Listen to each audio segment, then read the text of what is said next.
Pendant longtemps, les étudiants en médecine ont été formés à la fois avec des cours, mais surtout en situation réelle, sur des patients. Cette approche a l'avantage d'être très réaliste, mais elle est souvent complexe en raison des conditions d'apprentissage et dangereuse pour les patients, c'est-à-dire vous et moi, lorsqu'un jeune étudiant fait pour les premières fois un geste ou prend une décision.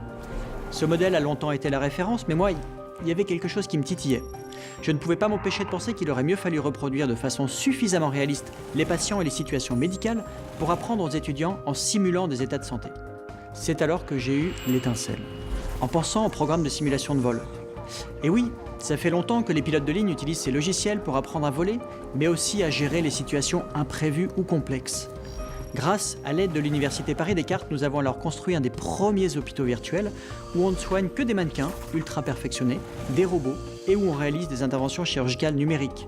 Nous pouvons maintenant former en conditions très réalistes et sécurisées l'ensemble des étudiants en santé et ils ont désormais la possibilité d'apprendre à partir de n'importe quelle situation simulée. C'est devenu une approche indispensable de la formation des soignants et ils sont nombreux à nous demander mais pourquoi est-ce qu'on n'y avait pas pensé avant ? Et cela permet finalement de ne jamais apprendre la première fois sur un patient, tout cela pour mieux vous soigner.